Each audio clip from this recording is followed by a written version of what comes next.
Hello everyone, welcome to my channel. Welcome to today's video. Today's video is going to be another installment of my Would I Repurchase series. So that is a monthly series I do here on my channel where I randomly pick 10 eyeshadow palettes from my collection and talk about them with you, let you know if I would or would not repurchase them. So if you like to talk about eyeshadow, make sure you give this video a thumbs up. Subscribe if you haven't yet. I would love it if you stuck around. But with all that, let's just get started. All right, so let me just go over how I like to do this video because I know there's a bunch of creators who do similar style videos and everyone has their own way of doing it. So I like to approach this video where these palettes are already in my collection. I've already tried them, I've used them, I know the formula, I know how much use, how much I organically actually reach for them. And for some magical reason, they disappeared from my collection overnight. Would I go out and repurchase these palettes if they're still available? We're gonna go on the assumption that they're just available in Magic Land because I know not all these palettes are available to purchase anymore. We're gonna assume that they are. So that's how I'm gonna be doing today's video. I do also like to pull the palettes from my Tiny Decisions app. So that's what I'm gonna be doing today. I just find it a little bit more fun when it's more randomized. I have all the previous palettes that I've talked about blacked out so they don't get pulled again. I will link this series up above in the cards and down below in the description box if you want to go back and see any previous videos that I've done on some old palettes in my collection. So without any further ado, let's just get to pulling some of these. Pick out 10 palettes. This is my favorite part of the video. So the first one is the Charlotte Tilbury Luxury Palette of Pearls, right? Yes. Number 2 is going to be the Natasha Denona Mini Gold, not spelled right. Number 3 palette is the Beaute Calla palette.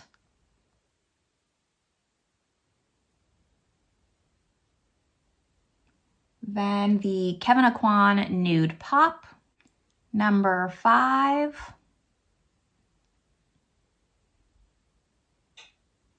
Cosmic Brushes Gothic. Number 6. McGrath Velvet Liaison. 4 more palettes to pull.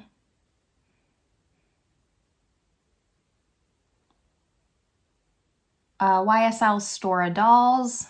I would assume everyone knows my opinion on that one so far. Talked about it a lot. Natasha Denona Mini Glam. I need 2 more.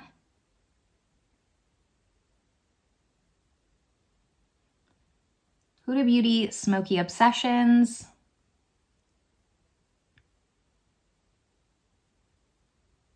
And McGrath Iconic Infatuation.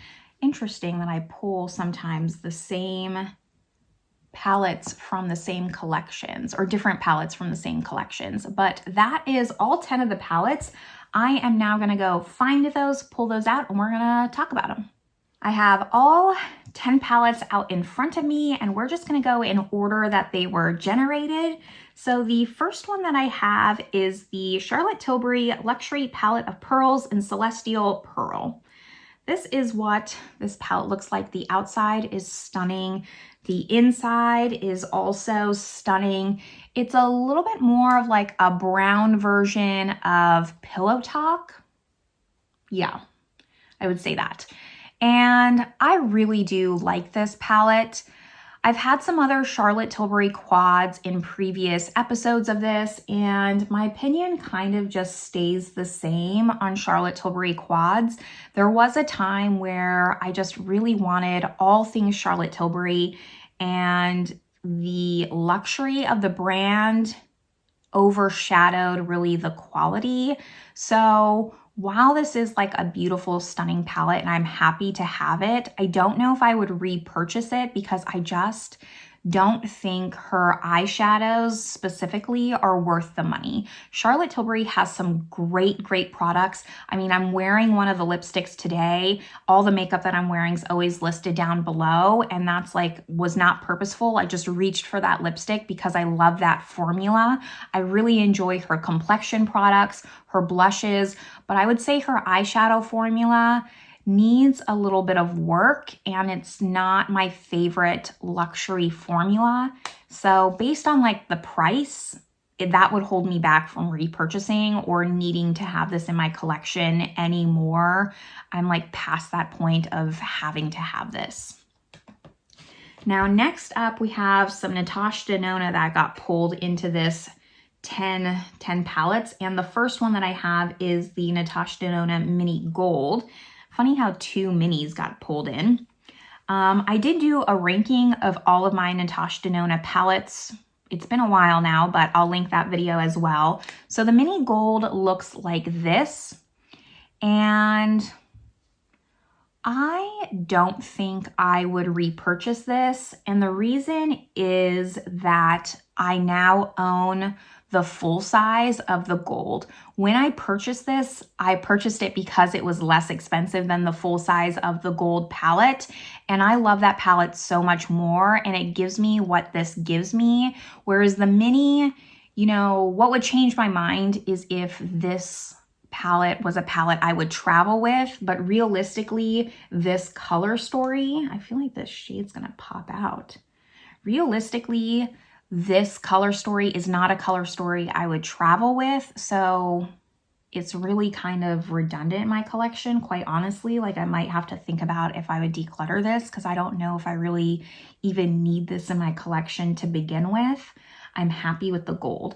It is a little bit different from the gold. The gold has a lot more browns in it, where this has kind of like more of those gold greens, and I do love those shades, but if I was, you know, looking at this palette or the gold palette, I reach for the gold 9 times out of 10. So not one that I like have to have in my collection anymore. At the time, like I said, I purchased it because this was only $25 versus the $125 that gold palette was. I mean, she's now raised her prices, but this was back when they were a little bit more affordable. So I'm happy I bought it then, so I could at least have a little piece and hold off buying the gold palette. But now that I have the gold, I just don't find it necessary. The third one that got pulled is the Beaute Calla palette, which is just funny because my previous episode had the 2 other palettes that I purchased of this flower collection. I purchased 3 of the 4 palettes, and this one is the most neutral of the 3 that I purchased. But if you saw that video, you would know that I really did not like this collection as a whole. I found all 3 palettes that I purchased, I found them to be very hard to work with, and you would think that this palette, being that it's neutral browns, the mattes would be easier to work with than the other 2. I have the Fleur and the Begonia. They're just not. I had a hard time with this palette. I don't specifically love the shimmers that are with the neutrals. And I don't know, I found the mattes specifically, because the metallics, the shimmers, like you can really get shimmers to usually always work. The mattes, the problem that I had with them across all 3 was that they were dry, but they were also very pigmented in a not blendable way. They just didn't blend for me. I would put it down on my eye, it would really just like stick to that spot and not blend out. So yeah, I would not repurchase these, quite honestly. Like, I've debated in my head whether I should declutter this whole collection, because it was my first time also just trying Beaute. I was just not impressed. But like I said in that last video, the packaging just really holds me back. I love that these are real flowers in here. I find it so pretty, just simple but pretty. And I really like the packaging. I just wish that the formula matched it, because it's just a shame. It's a shame. I have not had a palette so difficult to work with in a really, really long time. Moving on to a little bit more of a positive note, I have the Kevyn Aucoin Nude Pop palette. I had this on my wish list for a very, very long time, back when like my budget was a lot smaller. Not that it's large now, but there was a time when I had to be a little bit more mindful of my purchases. And I had this on my wish list, like I said, for a while, and I finally purchased it, and then they discontinued it like almost immediately after that. I am so happy that I was able to get my hands on this before they discontinued it. I love this palette. It doesn't make me want to purchase other palettes from Kevyn Aucoin. None of their color stories really interest me, but I love this color story. It's like a special neutral palette that's not just browns. I find this to be very everyday, wearable without being worried like if it's too much. It's just good for simple, easy, light makeup looks, and I love that. The brightest shimmer you have in here is this one. None of these have names, but this one's not my favorite shimmer, I'll tell you that. It's probably my least favorite shade out of all of this, but the mattes work really great. I love this like cool tone shimmer here. I'm very happy. I would have had such high regrets if I had missed getting this palette. So luck was on my side for this one. I would repurchase this, with the caveat, of course, that it's still available if it was to disappear. But I really like this. If you ended up getting this, because I don't see a lot of people who talk about this palette anymore, it's quite old. If you ended up getting this palette, like pull it back out and just fall back in love with it, because it's one that I do out of my extensive eyeshadow palette collection. I haven't counted how many eyeshadow palettes I have. I don't want to know, but this is one that I always remember and I always want to use despite its age. I really love this one. It's simple, love it. The next palette that I have to talk about is one that's definitely newer in my collection. This palette was actually in my most recent eyeshadow ranking video that I did like end of February-ish, because I had so many palettes to talk about that I had done first impressions on. So the next one that got pulled is the Cosmic Brushes Cosmic Beauty Gothic palette. In that ranking, I ranked this, I think I ranked it kind of mid-tier, only because there were a lot of good palettes in that round. I'll link that video as well. But this is what this one looks like. This was Cosmic Beauty's Halloween palette, and I loved it. I thought it was like a very different theming on Halloween. Like you have the gothicness, you have the darkness of Halloween, but it wasn't just your typical green and orange, like the kid Halloween. I really like this palette, how you don't have to be into Halloween to like this color story. Purple's my favorite color. I was, of course, gonna buy this. I've loved all the Cosmic Beauty palettes that I've purchased in the past, and what makes this one even a step above those is the size of this. This is a perfect size for me. And I love that this is a monochromatic palette without being too monochromatic. You still, like, this is clearly a purple palette. You're gonna get purple looks, but you still have a black. You still have like more of a mauve shade. You still have kind of like this light pinky, purpley color. You can get different looks, whether that's a bright pastel, whether that's more of like an everyday neutral look with these two, whether that's cool tone, bright, punchy purple. This palette is very versatile for being a monochromatic palette, and I think Cosmic Beauty did a really great job with this. I love their formula. This formula is easy to work with. Despite the colors in here, they're very easy to work with. I am not in any regards like an expert in blending my eyeshadows, and I find this so easy to work with. The shimmers are spectacular. Nothing but good things to say about this. I 100% would recommend this purchase, and I would 100% repurchase this palette if it was to disappear out of my collection. And then we have some Pat McGrath. Pat McGrath always just creeps in to every single one of these videos. This episode, we have two from the Love collection. This was the 2022, Valentine's collection, right? Or 2023 Valentine's collection. We're in 2024. This was the previous year's Valentine's collection. This one is the Velvet Liaison. I believe there are 3 6-pan palettes released and I picked up 2 of them. The Velvet Liaison is the all matte palette. Surprisingly, I really like this palette actually. I found the mattes in this palette to perform much differently than her mothership palettes. And I've even heard other people say the same. You can go back, I'll link the video where I dedicated my dedicated video to this palette. I said in that video that I felt like this was a different formula, and I heard other people since when I filmed that video agreeing and saying the same things. What I'm trying to say is I did not get that thought from watching other videos. That was my own conclusion that I saw other people agree with, is what I'm trying to say. And they're very velvety and smooth and easy to blend out. Her mothership palette mattes, they can be tricky to work with. They can be highly pigmented and sometimes get a little bit muddy when you're using other mattes with them.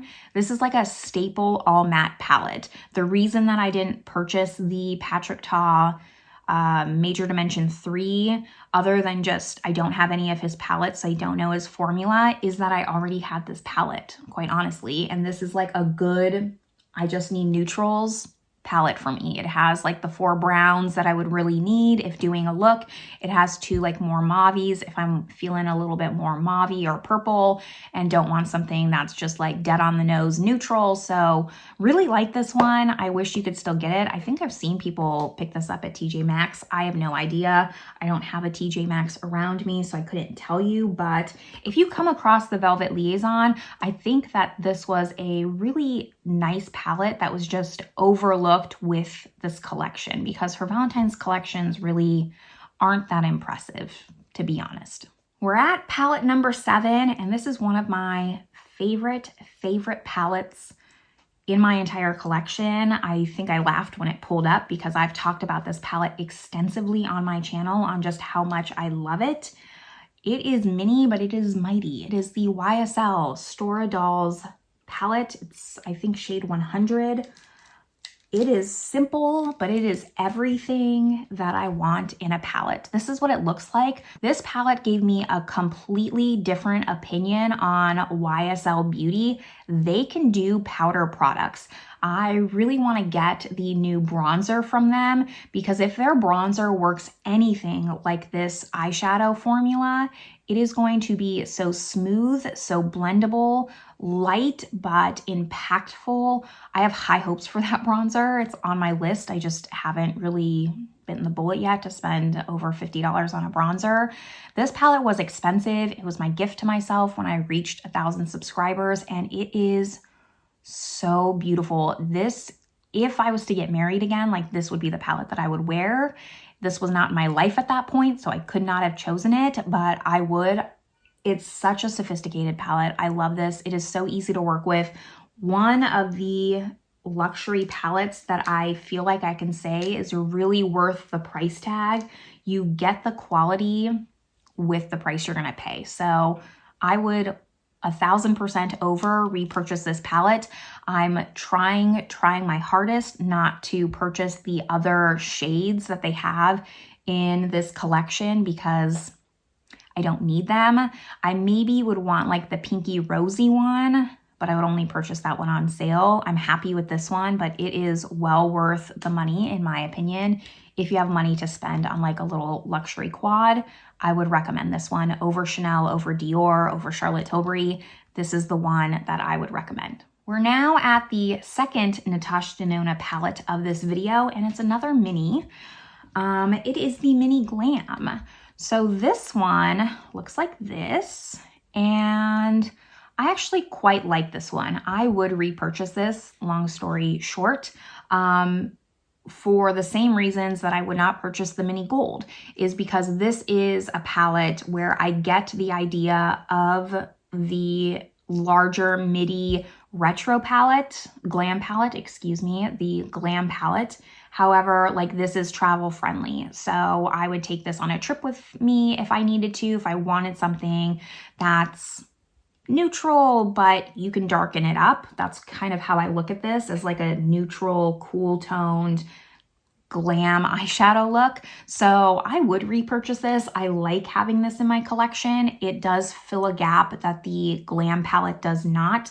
I believe I ranked the Glam palette #1 in my ranking if you watch that video. So I very much enjoy that palette. It's just I don't bring large palettes like that with me if I'm going to travel, and I would bring this because it has very similar tones in this, and I really enjoy the Glam palette a lot. So this is one that I would repurchase. It's worth having both in my collection. Okay, making progress. I have 2 more palettes to talk about. The next one is one of the oldest palettes in my collection. It's the Huda Beauty Smoky Obsessions. I can never get rid of this palette. I've mentioned it in other videos before, but this was the first like gift that my current husband, boyfriend at the time, purchased for me, like when we first started dating, and we've been together almost 10 years. So this is an old palette. This is what it looks like. I don't think you can purchase it anymore. My black crumbled out of here and I kept repressing it, but it kept breaking. I don't really use a black in my eyeshadow look, so I just took it out of the palette so it would stop getting it so dirty. And I quite like this. I like this a lot. Not only does it have really good memories for me, but I really like the looks that I come up with this palette. It is more of a darker neutral palette. Like I can't get lighter looks from this, but the shimmers are stunning. These shades still all work very well for being an older palette. This one is like my favorite shimmer. It is super smooth. Like it has some payoff in there. So this palette still works great. I could never get rid of it. Would I repurchase it? No, only because it is darker, and I do, with my neutral palettes, want a range of light to dark mattes, and I don't have that in this. Even with this one, like on my skin tone, it's a little bit too dark for me. This is better for maybe medium skin tones or just darker than I am, or what I'm looking for, I guess. So it's not one that I would repurchase.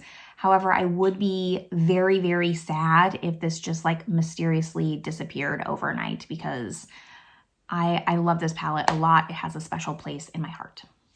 And the very last palette that I have to talk about is the other 6-pan from Pat McGrath that came in the Love collection. Like I said, I picked up 2 of the 3. This was the other one. This is Iconic Infatuation, and I believe this was more of like the cool toned rosy version, and the third one was a lot more warm toned, which is why I didn't pick it up. This one I would not repurchase. Unlike the Velvet Liaison, I don't find this to be special in my collection. I don't find this to be special in Pat McGrath's lineup. I mean, I'm not going to sugarcoat it. This is just nothing special. The mattes still have the same formula that I find in the Velvet Liaison, so I do find that the mattes are better than the Mothership mattes, but it's not good enough for me to want to repurchase this palette, quite honestly. It's very redundant. It's very boring in my collection. It's not a palette that I remember very often, so would not repurchase at all. And that's why I say like the Velvet Liaison really just like slipped under the radar, because it was such a good palette in comparison to like everything else she released in that Love collection. And yeah, I don't find this unique. I don't find this special. This is right when Pat McGrath was really starting to become very much a just copy-paste brand, and the same shades kept getting released over and over again. This was like the start of that, I feel like, or at least what I remember to be the start of. So no, easy pass for me. Like, I don't even think I would remember if this went missing from my collection. And that is all 10 palettes that I have to talk about today. I would love to hear your opinions down below. Do you own any of these palettes? Do we have the same opinion or different opinions? Are any of these palettes on your wish list that maybe are still on your wish list, or are you glad that you skipped after hearing my thoughts on them? I would love to hear all your thoughts and opinions down below. We can just chat. But this is where I'm going to leave you all. I hope you're having a great one, and I will see you in my next video. Bye, everyone.